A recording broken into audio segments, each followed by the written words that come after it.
Hey, everybody. Thank you all for coming. Good to see you. Hello, Anne. Hey, Penny. Welcome, welcome. Right, I bet notifications are probably going out now. How'd everybody how was everybody's weekend this last week? This last week. Hope you all had a great week and a great weekend this past weekend.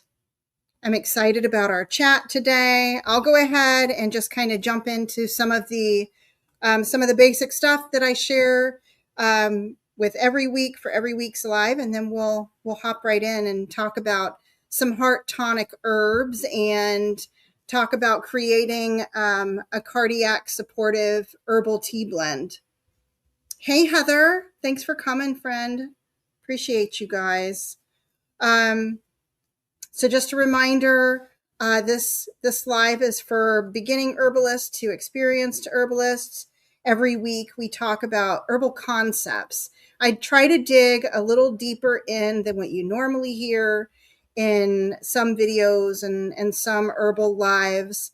And I hope that the way that I'm sharing this information is helpful for you.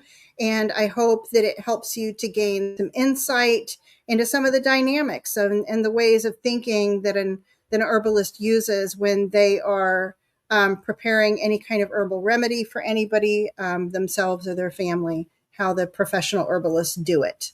So just a disclaimer before we get started, a quick reminder that this live is for educational purposes only. I'm not a medical professional, and nothing shared here is meant to diagnose, treat, or replace medical advice from a qualified healthcare provider. I encourage everybody to think about your own health or the health of your family and how they are uniquely different from somebody else, because we all are uniquely different, including our own health problems, our own constitution, medications we might take, health history that we have. And I want to encourage you to make sure that you reach out to a licensed professional before trying any new herbs, especially if you're pregnant, nursing, taking medications, or managing a chronic medical condition. So those are all big things you all need to be aware of. This space is all about learning and exploring traditions and understanding plants, not necessarily giving personal medical advice to anybody. Hey, Jennifer, thanks for coming. All right, so now that we've got that underway, grab your tea, grab your notebooks and your pencils and papers, and let's go ahead and jump into this week's session of the Herbal Study Hall. And before we dive right in, I want to ask, has anybody done anything herby over the last week? There's a lot of gardening going on. Anybody planted any new herbs, made any new herbal remedies? Do share. Licorice powder helps his digestion. Awesome. Licorice, just be careful with it. Anybody who is sensitive to high blood pressure, or maybe has a really hot constitution, someone who's hot a lot, because it would be contraindicated for anybody who has high blood pressure. So be aware of that. Hey, Tamara, good to see you. Thank you for coming. I just made a cinnamon twig decoction. It's a TCM remedy. It's good for like onset of a cold. I videoed it, so I'm probably going to share a real quick video about it. Oh my goodness, it was so good. And my husband, that's who I made it for, he loves it. So that's really nice when you can make a remedy that's helpful and you can get them to take it. That's important, and it's a really good one. So Heather collected tons of dandelions and other herbs to freeze dry. Oh, awesome. Oh, wow, that's cool that you can, like if you try to dehydrate any dandelions, they turn into the fluff. Ask me how I know. So you don't want to do that. At least not the leaves. You can totally dehydrate the leaves, but the flowers don't work out so well. He has low blood pressure. Awesome. Well, I mean, not awesome, but that means it's probably a really good fit for him. Very cool. All right. Anybody drinking tea with me? I'm actually drinking a tea that I'm going to share with you guys a little bit later. I love this tea. And I'll talk about this as we talk about some of the herbs we're going to be talking about tonight. Well, your freeze dryer kind of goes about drying them in a different way, right? Freeze drying them. The dehydrator warms them up and then they turn into fluff. So I don't know if freezing them would even help. That's okay. They grow around. They are so plentiful here that on any given day I can wander out there and grab up dandelions. It's just awesome. Plain loose leaf peppermint tea, only one I drink. Mm-hmm. Oh, Maui mango. Oh, that sounds wonderful. Awesome. All right. So today's lesson, we're going to be talking about cardiac tonic herbs, which is an important topic. Did you all know heart disease is the leading cause of death in the United States? And Penny's saying, oh my Lord, yes, I've been so many different healing herbs. There's too many to text. Yeah, I hear you. Dehydrate herbs in the lowest degree for a couple hours and then let them stay in the dehydrator for a few days. Yeah. Stroke. So heart disease, leading cause of death in the U.S. Fourth leading cause of death is strokes. So cardiac herbs, being aware of just, cardiac issues is very important. And I contemplated going over, like the general function of the heart, but I'm betting most people know that. We all know there's 4 chambers of the heart, right? You understand that you have deoxygenated blood, meaning blood with no oxygen in it, going into your right atrium, down into your right ventricle, shoots out to your lungs where it receives oxygen. Hey, Tina Ladybug, thanks for coming. And then after traveling through your lungs, it comes back to your left atria, your left ventricle, and then it shoots out to the rest of your body. Does everybody know that? If you didn't know that, you know it now. That's how it works. You've got those 4 chambers. So when we're talking about cardiac health, we really have to take into consideration a lot of things. If you are designing an herbal tea for yourself, and I'm saying tea because the herbs that you use really do taste really nice. So a tea is nice. Or you could, of course, be making a tincture or making, some kind of remedy, right? Whatever's most appropriate. You could do powders because a lot of these we're going to hear about include some of the adaptogens that we talked about last week. So keeping that in mind when you're thinking about heart health, you can't help but think about a lot of other things that are involved there. So your risk factors that you want to look for, if you have somebody approaching you in a clinic or a friend that you know, be aware, high blood pressure is a risk factor, obesity, insulin resistance, elevated C-reactive proteins, if you're looking at anybody's labs, triglycerides are another huge one, overall their cholesterol levels. So when you think about this and you're thinking about the cardiovascular system, just remember that you kind of want to think about, as you're making a tea and you're thinking about what herbs are going to be best, you want to think about their cholesterol. Are they somebody who's having an issue with cholesterol? Are they somebody who's having an issue with their vein health? Veins are blue because they lack oxygen and are on their way back to the lungs. Yep. Thank you, Tamara. So you want to think also about the electrical activity of the heart. Other than the 4 chambers that we have, we've got some valves in there. So you're going to have, possible valve health. And for some things, they need to go to the doctor. Some of these things are anatomically, there's anatomical issues that have to be repaired. But we're not talking necessarily about those people, okay? Talking about people that we can work with. How to maintain health, how to promote healthy heart health. So electrical activity of your heart, other than your 4 chambers, you've got several nodes. You've got the bundle of His, it's called, and certain areas in the surrounding of the heart that actually have an electrical component to them.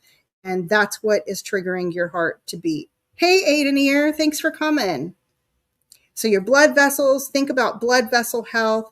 Your blood, think about in TCM or traditional Chinese medicine, we talk about blood deficiency. You can also think of it as anemia, but blood deficiency is a little different. It's not a one-to-one comparison with anemia. Just want to say that.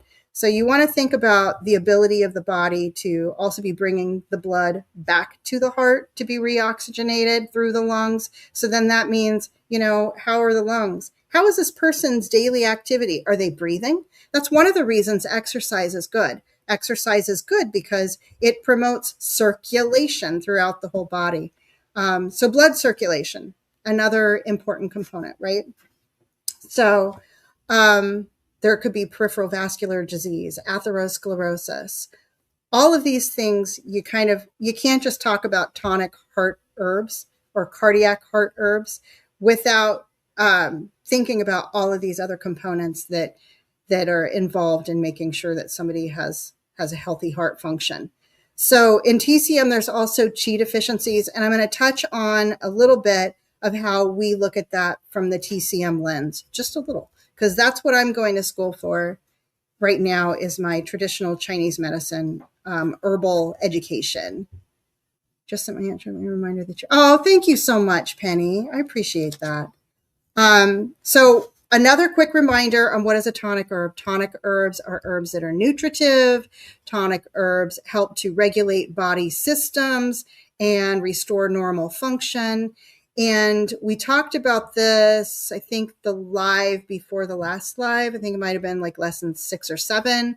So they restore balance if somebody has been sick for a long time, they're overstressed, maybe they're just burnt out. It nourishes tissues like your nervous system. So they do all those things. But today we're focusing specifically on those tonic herbs that are healthy for your heart.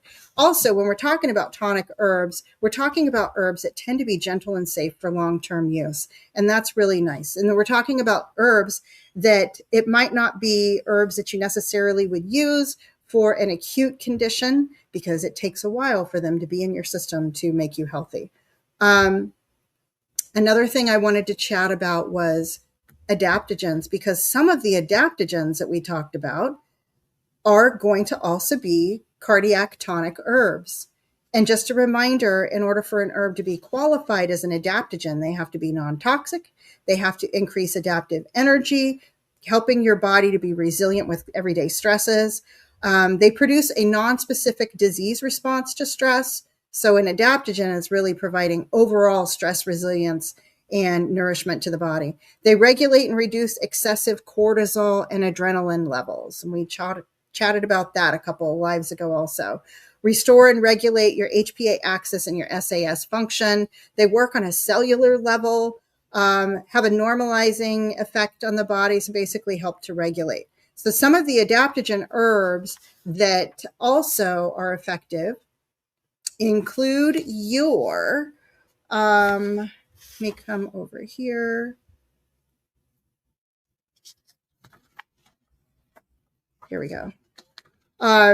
American ginseng. So last time we met, we chatted about the 3 different ginsengs. All 3 of those, as I mentioned on the last live, are going to be cardiac tonics.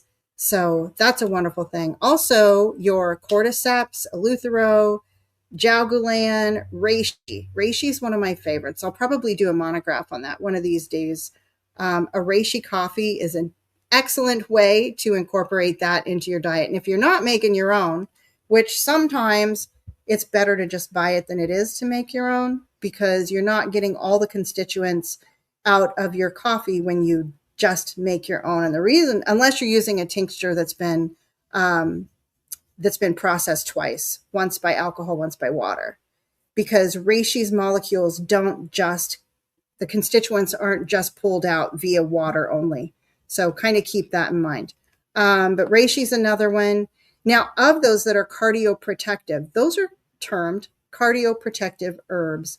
And I wanted to share with you, as I'm talking about these adaptogens, this is one of the books that I have and was referencing during this, The Ancient Wisdom of the Chinese Tonic Herbs. There's not that many books on tonic herbs, believe it or not. They're in there within the other, within other herbal books, but not a whole lot mentioned about them. In regards to reishi, astragalus, and gynostemma, which is another herb that's pretty amazing. This is according to Ron Teagarden, and I'll show you again so you can see his name. Whoops, here we go. Ron T. Garden. According to him, he says, I think it is essential that everyone over 50 consume these 3 herbs every day. These herbs protect you. They prevent many diseases, and they may make you healthy all by themselves. And it goes on to say a lot of other things. He talks a lot about reishi and the gynostemma. Gynostemma is like a cheaper form of ginseng. Well, it's not ginseng, but it's an herb that does very much what ginseng does. And, ginseng is expensive. So, and we talked about astragalus. I think I did a monograph on that one before, but I thought I would share that with you all. Hey, Ann Dale, so good to see you. And Carolina OMA staff, hello, hello. Thank you all for coming. So now, as I mentioned, when we're talking about cardiac herbs, we don't want to just look at cardioprotective, okay? There's other things that need to be done. So we talked about how there might be some herbs that provide cholesterol lowering ability, and some adaptogens, in fact, do that. But before we even go that route, don't forget, cholesterol is there for a reason. It's there to treat inflammation. So if you're treating a heart or trying to normalize somebody's heart health or improve their heart health, you really need to go with the root. And in the root might be chronic inflammation. So you need to make sure that you have anti-inflammatory herbs in whatever remedy it is that you're trying to prepare. We'll talk about those in a minute, but I want to continue on with the adaptogens and the cholesterol lowering ability of some of them.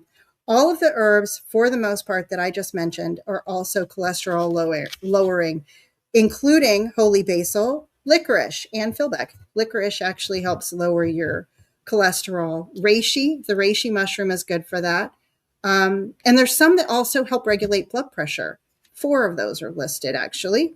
Cordyceps, holy basil, jaugalin, and reishi. Reishi shows up again. Big win for reishi. I will be talking about some Ayurvedic herbs, because when we're talking about a cholesterol lowering herb, there's just one herb that jumps out. Other support heart tonics. So remember, we need to think about vascular health. We need to think about vasodilators. And a vasodilator is an herb that's going to open up the vessels to allow the blood to be able to flow through. Okay? And that's what a lot of your hypertensive medication does. So with a lot of these, I'm going to say it now, as I'm giving you this information, make sure you do your own research. Make sure that you're reaching out to a medical professional or an herbalist to kind of talk through any thoughts that you have or decisions that you're making about taking certain herbs, especially if you're going to be taking them in in large quantities. There we go. So your cholesterol lowering herbs, since we just mentioned some of those, include things like your citrus bergamot, your red yeast rice. And with every one of these, you guys, there's going to be some health considerations that you need to think of. And I'm not going to dig in deep with all of these. I'm just going to tell you some of these that you need to be careful of. Red yeast rice, you need to be cautious of your kidney health with that one. Especially, a lot of people take ibuprofen. If you're taking any NSAIDs or ibuprofens over in the nephrology world, and I was in nephrology research for 12 years, if you're thinking about going that route, we called NSAIDs nephrotoxic. That's the word that we use in the industry. That's what nephrologists refer to them as. If you're taking any nephrotoxic medications, then you need to be careful about any other herbs that might hit your kidneys. And that would include red yeast rice. Garlic. Oh my goodness. And I am going to jump into overall supportive heart tonics, because there's some that just rise to the top and we all need to know what those are. Guggulu is an Ayurvedic herb that is just wonderful. It's spelled Guggulu, and it's very good at lowering cholesterol. Also, your berberine containing plants, and they say green tea, but if you're trying to avoid caffeine, don't do the green tea. It has caffeine. Any questions so far? I feel like I'm just talking really fast up here.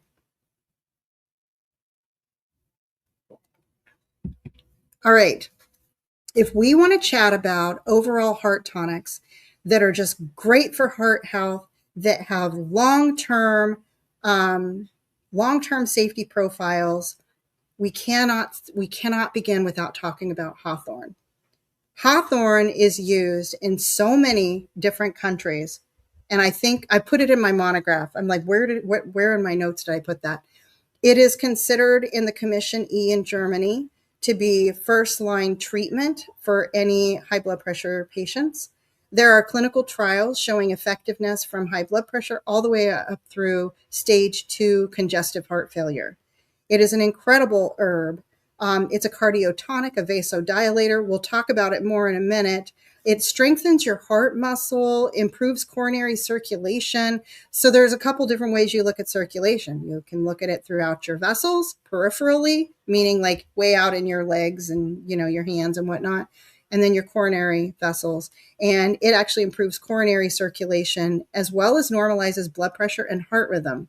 So, remember I talked about the little electrical nodes, the SA nodes they're called, that are in your heart that trigger your heart to beat because it's a little bit of an electricity jolt, if you will.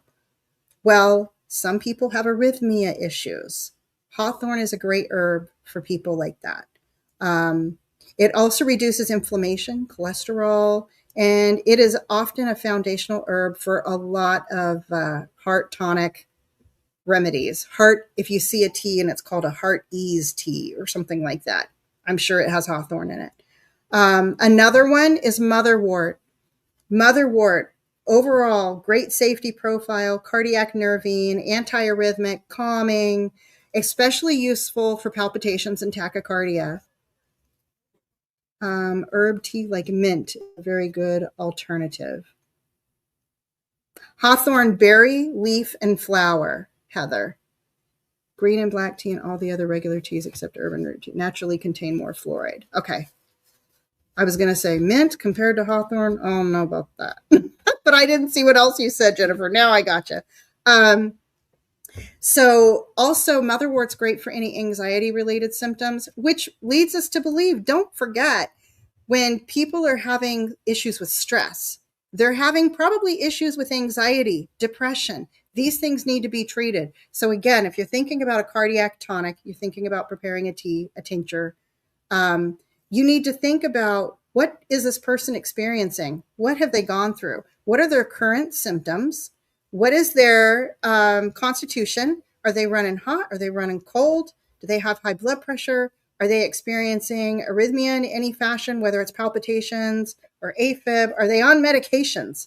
And you want to make sure that if they're on medications that you're proceeding very carefully, and maybe you're even encouraging them to talk with their cardiologist about what you're planning on doing.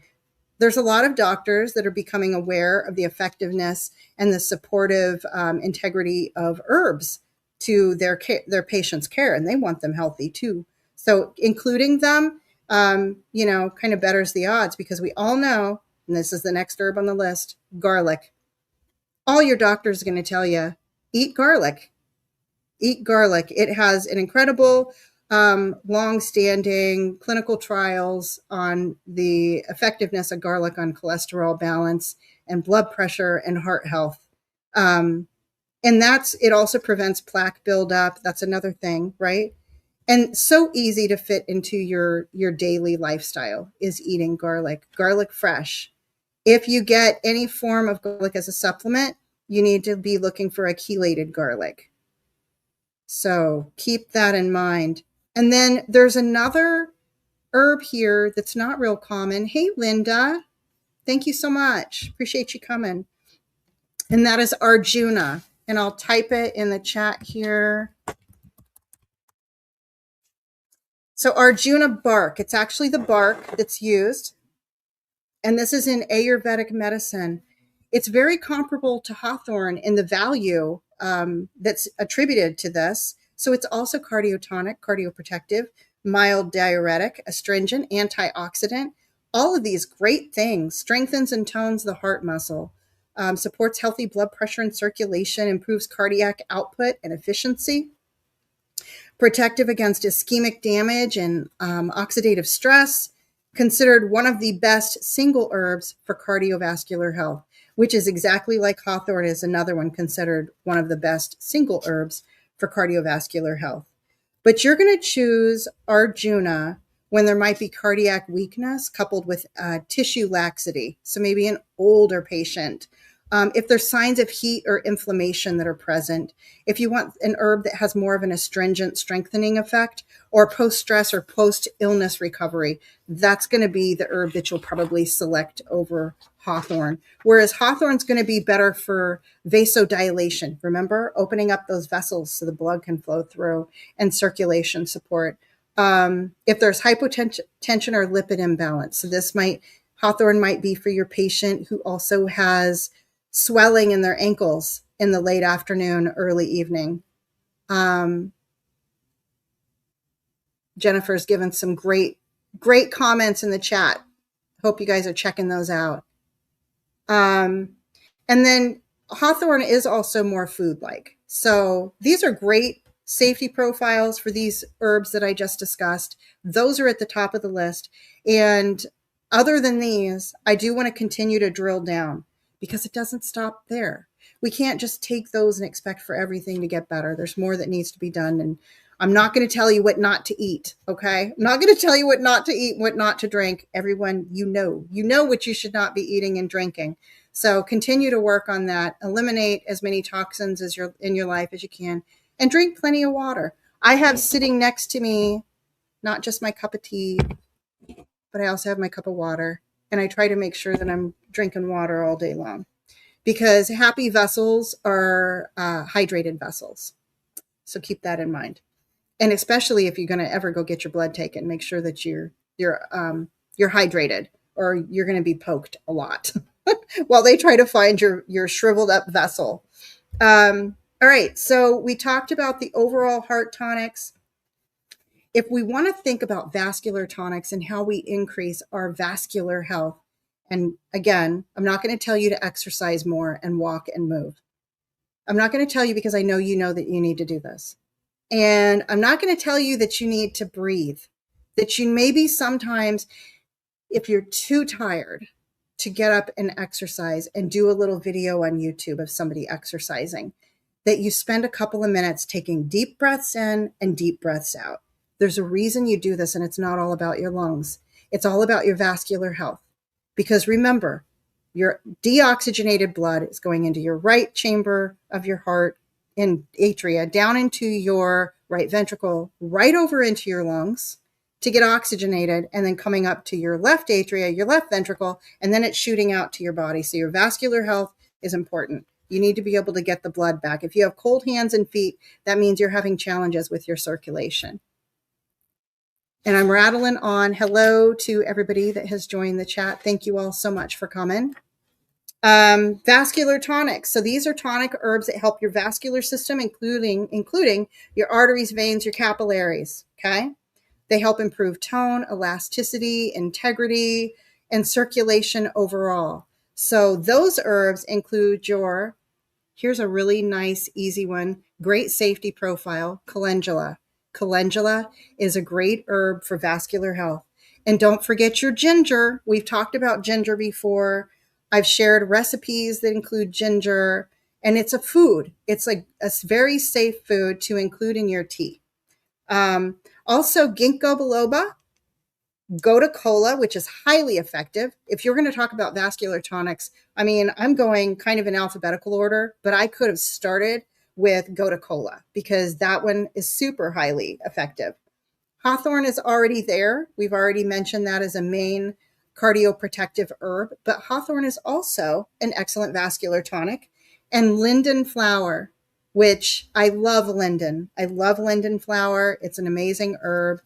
One of these days, I might have to do a monograph on that and share it with you guys. I'll be making it regardless because I'm going through my monographs. I got to get all my monographs done for me to be able to apply for the registered herbalist designation. So, all right. Anybody have questions on vascular tonics? Because I'm going to move on to the vasodilators. Absolutely love ginger in my tea. Yes, Steph, me too.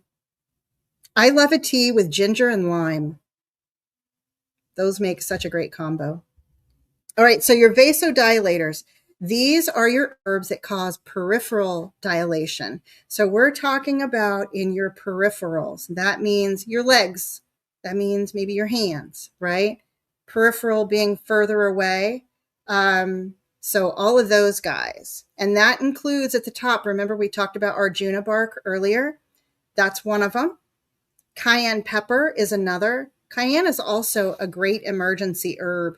If anybody's having a hypertensive event, you've called 911, it's that high, or you're on the way to the hospital. Cayenne pepper, quarter teaspoon in a shot glass of water, it immediately will open up your blood vessels. Garlic, ginger, ginkgo, googaloo. Remember I talked about that one before. That's the Ayurvedic herb that's also good at lowering cholesterol. And it does that, by the way, by clearing the vessels.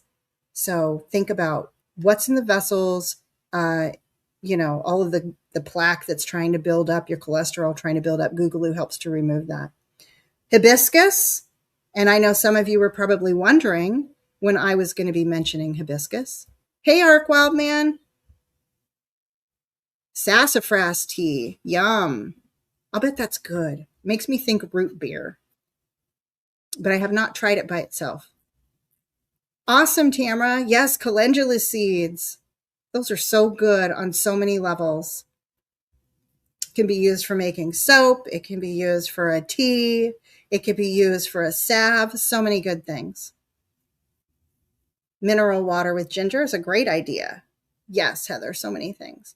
All right. Any questions on the vasodilators? If anybody is on any medications to be thinking about these things, because I've personally known people, including myself, that have started to take cardiac tonic herbs and had to lower blood pressure medication because of the fact that the teas are helping their bodies. And yeah, I'll leave it at that. Make sure you do your own research. Do not do anything and say that I told you to. You do you. All right, so we are going to move on, though, to hypotensive or blood pressure lowering herbs. And we mentioned hawthorn. We're going to talk about that more in a minute. And I know a lot of you have heard about hibiscus. It was hibiscus, which is also a vasodilator. It's also a diuretic, right? And it has ACE inhibitor-like effects. Anybody doesn't know what an ACE inhibitor is? Good for you. You're probably not on one. It includes all of your prils. So like lisinopril, aramipril. There's a lot of prils. Those are your ACEs, angiotensive converting enzymes, and kind of one of your first line blood pressure medications that you're on. So hibiscus kind of mirrors that. Linden flower. And linden flower, like a lot of people don't talk about it a lot, but I think it's stronger than hibiscus. Like I think a lot of things are stronger than hibiscus in my personal experience anyways, just saying. Motherwort's on the list, cayenne's on the list, garlic, ginger, all of these are great at lowering blood pressure. So if you can incorporate a lot of these food things, right, into your diet, you're going to be helping yourself overall. I love hibiscus too. And then when we talk about cholesterol lowering herbs, we already did that. I do want to share in traditional Chinese medicine, the way that they look at it is a little bit different. And I think I shared in the last live about how in TCM, they pair organs. A yin organ is paired with a yang organ, and the heart is the yin organ. It's actually paired with the small intestine as being a yang organ. And that might seem odd to people, but there's like a big reason for that. And I'm not going to jump down that path with you because, well, to be honest, I'm not so sure everybody's interested in hearing that. But I do want to share with you a way that they will talk about heart health in traditional Chinese medicine. Let's see. Hold on. Almost there. Anybody have any questions so far? Metoprolol. Okay, that's an ARB. Wait, no, it's not. It's a channel blocker, right? Your ARBs end in artan. ARTAN. Those are, so losartan, irbesartan, all those are your ARBs. Okay. I want you to hear a little bit of this, and then I'll show you what book I'm getting this from. But when we talk about cardiac herbs from the TCM perspective, we're talking about herbs that calm the spirit. So in TCM, they align things with, like, are you somebody who startles easily? Do you have insomnia? Do you find that sometimes you're maybe a little irritable or jumpy? Those would be indications of a disturbed heart in TCM. Okay. And here's what it says. Herbs that calm the spirit. This category consists of medicinals that generally nourish the heart and quiet the spirit. The heart is the storage place for the spirit. If the heart is either replete or vacuous, just meaning, well, like it doesn't have everything that it needs, it's got insufficiency. Okay. The spirit may become disquieted. In other words, disrupted. When the spirit is disrupted, a patient may experience heart vexation or just feeling restless, insomnia, palpitations, anxiety, susceptibility to fright. Remember me telling you, like, the jumpiness, and even biomedically defined clinical depression. So think about when we were discussing the nervines, we were talking about how some of those nervines were good for certain things. Some were better for anxiety. Some were better for people who had just racing thoughts and they were, busy thinkers. They just couldn't stop thinking about stuff. And some people that might be experiencing grief, maybe long-term grief, maybe unsettled issues. We need to think about these things when we're developing a heart tonic. Where does your patient line up? If that patient's you or a family member, where do they line up in regards to their spirit? And this is the book that I'm referencing. Western Herbs According to Traditional Chinese Medicine, Practitioner's Guide by Thomas Avery Garon. It's really cool. Notice it says Western Herbs.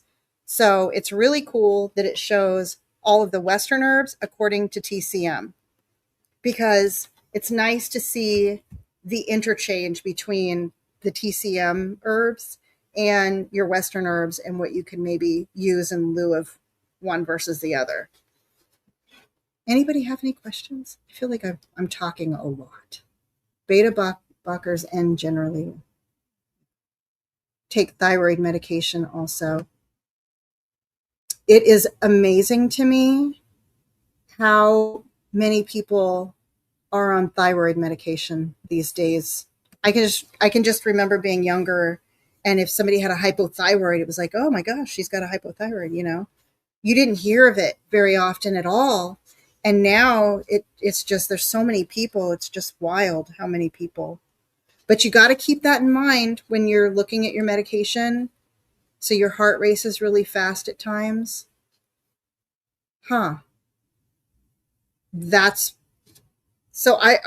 If you're on medication for that, it almost makes me wonder if that's not a side effect of your medication.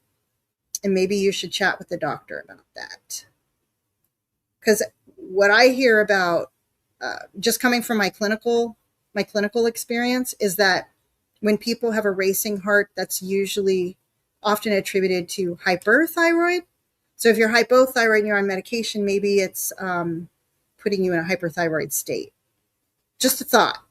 Check with your doctor, though. Again, I worked in nephrology and cardiac stuff, not so much endocrinology. I think might be where that falls. I'm glad, Marianne. I really hope that the way that I'm sharing this information is helpful for you guys. I like to dig in the weeds. I like to get down to the details. And sometimes some folks, they just want to know, tell me what to take. Tell me what herb it is. I don't want to hear all of this. So I guess for those people, maybe I'm going in too deep on it. But this is what I'm studying. I'm doing deep dives, and I'm taking y'all along with me. And I hope that you're enjoying the ride. I do want to mention a little more about the Ayurvedic Rasayanas. And if you remember, an Ayurvedic Rasayana is a tonic herb. That's just their word for it. Remember, Rasa means primordial tissue or plasma, and Ayana means path. So it means literally the path that Rasa takes. And it's supposed to help all of your body. We talked about this when we talked about adaptogens. And we talked about the herbs that would help from the Ayurvedic world, and that was amla, which you can get amla in a 3-herb triphala mix, and I'll put it in the chat. I purchase it as a powder from Banyan Botanicals. That's where I buy it. I know it's good quality. If you're ever buying Ayurvedic or Chinese herbs, be careful of who your source is. But also good for the heart is the Arjuna bark that we talked about, and ashwagandha, you guys. Ashwagandha is good for it. And I've been taking ashwagandha, oh gosh, for several months now. I actually make a powder with 1 part ashwagandha, 1 part turmeric, and then, or maybe I should say 5 parts ashwagandha, 5 parts turmeric, and 1 part long pepper or pipali. It's called Pipali, but you could also do black pepper if you didn't want to use the other one. And then I'll put honey in there, and I stir it up, and then I just roll it into little balls. And I love it. And I sleep better from taking it. It's just great for insomnia. But if you are on any sort of medications treating hypothyroid, you've got to be careful about that. They say that it's not good for some people, though I have known people that have done it and they didn't have a problem. So sometimes when I get really dizzy, my wonderful Whitney, I need to drink more water or in your listens. Dang it. Okay, so hey, Butt Nuggets Homestead, good to see you guys. The first thing that I think of is, have you been checking your blood pressure when you get up in the morning before you get out of bed? Almost makes me wonder about your blood pressure being low in the morning. Sell roots to the botanical in Missouri. Oh, that's cool. The ashwagandha roots? That's awesome, Ark. I'd love to grow that. All right, so just another reminder on those nervines, and we did a whole live on that where I really dug in and talked about the different nervines. Hawthorn, I want to mention this, is not only a great cardiac herb, it's a great nervine, and it's great for broken hearts and grief. Somebody who's got ADHD, fidgeting, lack of ability to concentrate, usually ADHD, you get people that cannot concentrate, or maybe they have to concentrate on a bunch of things at one time. That's what I find works for me. Or you can hyper focus on stuff. That's right, Brett. Brett, check your blood pressure in the morning too. That's what I would think of. Oh, you don't have a BP tester? Yeah, get another one. Look into that. That's the first thing that comes to my mind. And then linden. Linden as a nervine is also an antidepressant, blood pressure lowering, ADHD, and insomnia. And there's an herb called mimosa. It's a tree, not the drink, but the tree. And it's a mood lifter. It's also good for grief and a broken heart. And then, of course, your motherwort, which is anti-anxiety. And it's also great if somebody struggles with like PMS, menopause. Also great blood pressure lowering and insomnia. So keep these things in mind. And the grief, the broken heart, that's a real thing. And it's a real thing to, take seriously and be concerned about, because I had a really good friend that actually died of a broken heart. It's called broken heart syndrome. And what happens is there's actually a something that happens to your ventricle, your left ventricle. I'm going to say cracks for lack of a better term. But what happens is when that happens, it releases a bunch of blood and the patient has a stroke. And it's called broken heart syndrome. It's a real thing. All right. Any questions on that before I move over and we talk about the hawthorn a little bit more? Yes, cleavers. There's so many fun things that we could be out foraging. Hey, Ark Wildman, while you're in the chat, I'm gonna email you, but I was thinking about maybe doing a live on foraging, on some good foraging plants for right now. And of course, you came to mind. If I was going to do that, I'd love to have you on the panel with me. I'll email you about that. Okay, let me go ahead and share my screen. See if this is going to let me.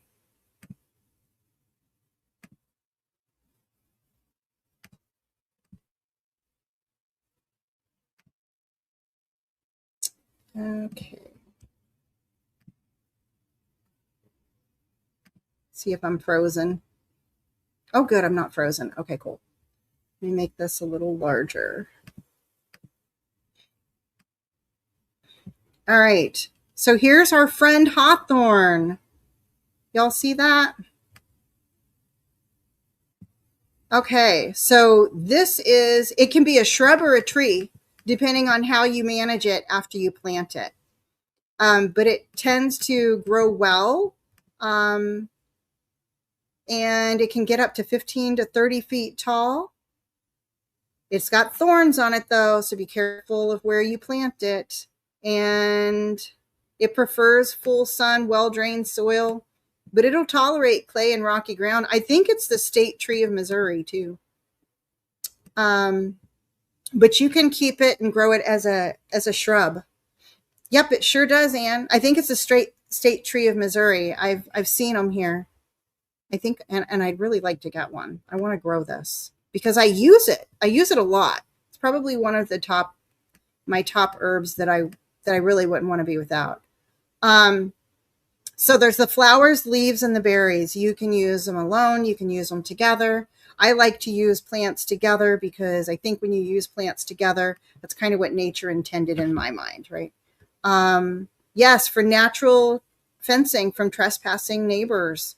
Yeah, because of the thorns. Looks like they grow wild in Oregon too. Okay, so they have flavonoids. These are like the main guys. These are the main ones: vitexin, hypericide, rutin, and quercetin. Like I'm sure you've heard of quercetin, rutin. You can actually buy that as a supplement, and it's supposed to be even better than like vitamin C. It's high in vitamin C, but it's better than taking a vitamin C if you just get a supplement called rutin. But that's what this plant has, especially the berries. They're going to be most notable for that. It has some other stuff in it, and these notes are for me. I won't bore them with you guys. This is just for my monograph, and I like to keep track of these words, and there's a reason for that. If I know that some of the procyanidins that are in here, procyanidin B2, epicatechin, catechin, like I know this doesn't mean anything to you guys. I'm not going to get in the weeds, but if you are making a monograph, I'd encourage you to put those in there because at some point you might see an article about one of those constituents, and maybe you want to refer back to the plant that has that. And you can search your files and find it and go read more about it. That's why I like it. Like in science, they like to separate out the constituents of a plant. I'm not saying that I like that they do that, but I do enjoy the research that is done on those constituents individually. I just think that they're losing something when they separate them that way. All right, moving on, vitamins and minerals. So high in vitamin C, B1, B2, and there's minerals, also calcium, iron, phosphorus, along with the nutritive pectin and organic acids in the berries. But in the leaves and flowers, it's mainly the flavonoids that are in there. There's a little bit of other stuff, but it's mainly those. Overall, the actions of this herb include that it's an anti-sclerotic cardiac tonic, hypotensive, antiarrhythmic, anti-ischemic. And for anybody who doesn't know, that just means supports oxygenation of the tissues. Astringent, carminative, it's coronary and peripheral vasodilator. Hypolipidemic, so it lowers your lipids. Antioxidant, nervine, and it's a mild sedative. If somebody's really stressed out and they were to drink a hawthorn tea, it might help them to reduce their stress and they might get more sleepy than someone else. Just saying. All right. TCM channels entered again. This is for my own notes because I'm trying to keep these things together. Hey, living my best life. Good to see you. And hello to anybody else that might have joined that I missed. So this is listed as official in the pharmacopoeias of Belgium, Brazil, China, the Czech Republic, France, Germany, Poland, Portugal, Russia, Spain, and Switzerland. Approved as medicine by the German Commission E for heart issues extending up to stage 2 heart failure. And a hawthorn tincture is a great way to get somebody who maybe doesn't want to take an herbal tea, even though this one actually tastes really good. If they don't want to do that, getting them to take it. So acute indications, it's not necessarily viewed for that because it takes a while for hawthorn to become effective. In TCM, we say that it supplements the heart chi, supplements and quickens the blood and calms the spirit. It's used in the treatment of blood and chi vacuity, leading to stagnation of blood in the chest. So think of somebody feeling really weak and tired. Then they start experiencing angina, which just means chest pain, palpitations, and a choppy pulse. And I see I have a typo. Let me fix my typo. Okay. According to TCM, the flowers and the leaves are strongest for supplementing chi and moving the blood. Moving the blood, the flowers are stronger than the leaves. And the berries are the most effective for supplementing and moving the blood of all of them. All right, moving on, safety considerations. It can impact the effectiveness of some cardiac drugs. So digitoxin, digoxin, and other cardiac glycosides, be aware of those. Also, if you're on any, or your patient's on any blood pressure medications, make sure that you monitor their blood pressure closely, because supplementing with hawthorn may result in a need to decrease their blood pressure medication dosage, depending on what else is in the remedy that you're providing with them. I will share that what I have seen, hawthorn by itself doesn't necessarily do it. Hawthorn and motherwort, great combination.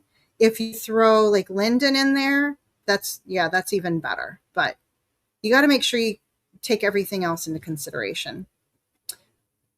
Everything else that we talked about. So, infusion, 1 tablespoon per cup of water, or a tincture prepared in a dry herb, one part herb to 5 parts alcohol, 60 to 120 drops, 1 to 4 times per day. And these were my references. I do want to pop over to this guy. Let me click on this link here. Whoops. I don't know if it's going to let me show you. Hold on. I think I got to stop sharing and share again.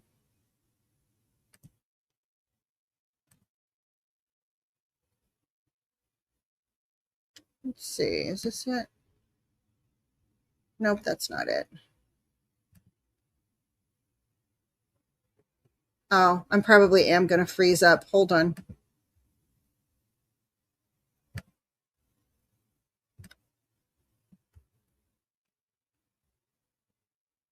Oh, maybe I'm going to freeze up a bit. Okay. I'm sure you can hear me, though. I wanted to share with you, let me scroll down. This is a research trial. Okay, hold on.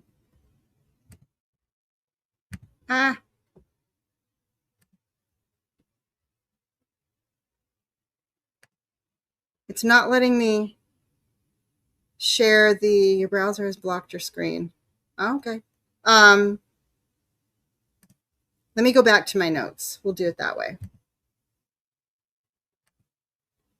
One of these days I'll get this right, guys. Bear with me. Oh, look, it's going to let me. Okay, here's what I wanted to share.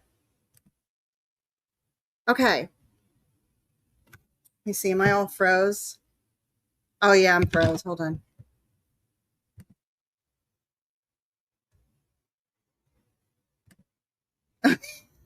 Let me try this again.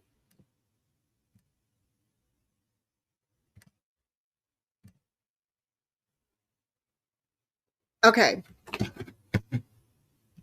Here's what I wanted to share with you. So this first study that I shared has all of these. It's a journal article, and it was collected from multiple different studies that used hawthorn, right, to try to test changes in blood pressure and outcomes from that. And I wanted to share with you kind of how these studies were set up. And I hope this helps you guys, because it's really good to go straight to the clinical trials. This is what I do for a living. So I'm very comfortable in this world and I enjoy reading these articles. But you can see here of the different studies that were done. This will help you get a look at the dosage that was tried and the durations. We've got 500 milligrams, 10 weeks, 250 milligrams, 4 months, 600 milligrams, 4 months, 450 milligrams, 6 months, 450 milligrams, 3 months. If we scroll down, there's 250 milligrams twice daily. And looking at the frequency, 500, 250 daily, and then you get to the higher dosages. Here you're seeing like the low risk, and this is low risk or high risk. This is referring to the quality of the data coming out of the studies. Okay. So that first one, you can see that's a good one. Anyone that doesn't have the red is a good one. Like this guy, this right here, that's not very good at all. This one's not too bad, but you know. Anyways, moving on, we can see the dosage. And you can read about the study characteristics, the outcomes of the trial. But you can also see up at the top, hold on, hope I'm not making you all dizzy, the backgrounds and objectives. Let's see, where's our conclusion? Sometimes they put a little summary. Here we go. Based on this meta-analysis, meaning that they just reviewed a lot of different study data to get this information, Hawthorne has demonstrated clinically significant efficacy in reducing blood pressure compared with placebo. The reduction in systolic blood pressure was statistically significant. However, the efficacy in the case of diastolic blood pressure remained non-significant. So just kind of keeping that in mind, that's a summation of all of these. Looks like for your person who tends to have higher systolic than diastolic, that's going to be your best bet. And I thought that was interesting because, let me stop sharing for a minute. Because when I was mentioning earlier that I've seen it not be effective all by itself, the patient population, mind you, I'm not an herbal clinician just yet. So these are just, friends and family and myself that I can draw this data from. What I've seen is that it's tended to be not as effective by itself in anybody who has a higher diastolic, maybe not as high of a systolic. And that's just, if you're looking at 120 over 80, 120 systolic, diastolic's on the bottom. If you want a good way to remember that, think of the letter D and the line goes across. When you're writing a D, like on the bottom. But I thought that was interesting and I thought I would share that. Let me see, what else have I got? We are almost at time here. I think that's about everything that I wanted to share with you all. I do want to, since we've got 17 people left that made it to the end of this live, I want to do a giveaway. Before I do, though, I wanted to share with you this little herbal blend. This is what I'm drinking. And this is my version of a heart ease tea. You can find a lot of them out there. Plantain is a great base for teas. Skullcap, holy basil. You can see, remember, that's like an adaptogen. Chamomile is in there. Hawthorn, motherwort, rose powder, oat straw to treat the nerves, ginger, which is warming. That's what I'm drinking, and I'm loving that. And it's been working great for me. But you got to do you. That's just, maybe one of these times I could actually share like more details on how I put an herbal tea together and how I do that blend and what I'm thinking about, and kind of do it like a little bit of a case study kind of thing. Like, this is the person that you would want to give this to, who is maybe somebody who's retaining a lot of fluid. Maybe they've got high blood pressure. They're under a lot of chronic stress. They're dealing with, recent death in the family or something. They are, I could go through this whole list of things and then explain to you why I selected each herb that I selected. Do you think that would be of interest to you guys? All right, let me share my screen now. Also, drop in the chat if there's any herbs that you'd like for me to do a monograph on. Thank you, staff. Glad you all liked it. I gotta see what Brett is saying over here. Oh, awesome. Deborah has a medical background. Very cool. Everybody needs one of those in the family, I'm telling you. Oh, Echo, that's amazing. She's off 14 prescription medications since losing 110 pounds. Yeah, that's awesome. Okay, let me share my screen. Hope that it doesn't freeze me up too much. Okay. Probably am going to be frozen. All right. Let's go with, let's see, what do I want to give away? I could give away a book or I could give away seeds. What do you guys want me to give away? Book or seeds? Put it in the chat for me. Book or seeds?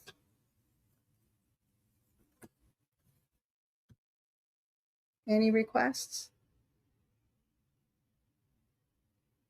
Seeds. Okay. I see 2 seeds and 1 book. Anybody else want to chime in?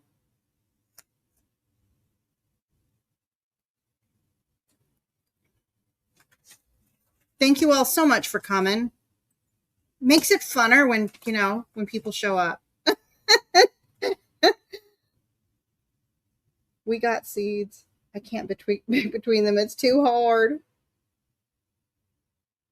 Okay. Let's do seeds. Okay. So everybody put in the chat hashtag seeds. Oh, Tamara, it's too late. I guess I could have surprised you. I like to give stuff away. It makes it fun for me. All right, hashtag seeds, everybody. This year, and while you guys are doing that, I'll tell you about some of the stuff that I'm planting out there. I'm super excited about my Solomon seal roots that I planted, and I'm really hoping that they survive the planting and that I get those coming along. I planted more lemon balm seeds because over in my patch I had some bald spots out there, and I want it to just be like full lemon balm through there. Also dropped in more yarrow seeds out there because I'm trying to get yarrow to grow. My Ella campaign came back from last year, which is awesome, except for the fact that I planted it in this little, this little garden bed. And then I discovered that the thing is going to grow to be like 4 feet tall. So that's hilarious. One of those things. So I might plant some of those out in the woods too. I see Brett put hashtag book. And what else? I've got sage out there, but I want to grow ashwagandha. I've got lavender that's growing. I'm really wanting to focus on a lot of the herbs that I use too, so that's fun. All right. Anybody else? We've got 11 entries. Anyone else want seeds? I'm going to do a countdown. Aw, thank you, Marianne. All right. 3, 2, 1. Good luck, everybody. And the winner is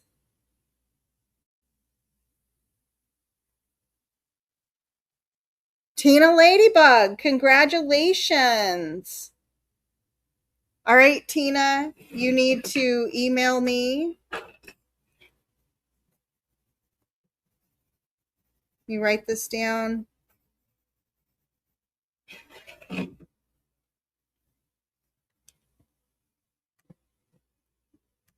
Okay. Tina, make sure you email me.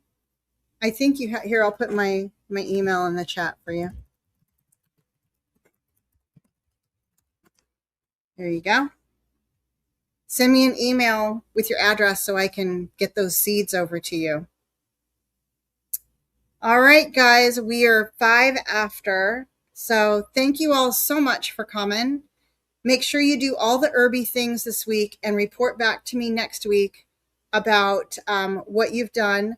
I haven't picked a title for next week because I need to do a 5,000 subscriber giveaway.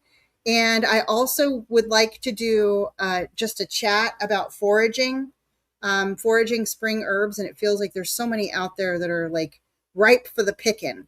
So I'm thinking about doing that as well. So I haven't quite made up my mind as to when I'm going to do what, but I will let you all know. Thank you all again for coming. We'll see you next week. Have a blessed week, everybody.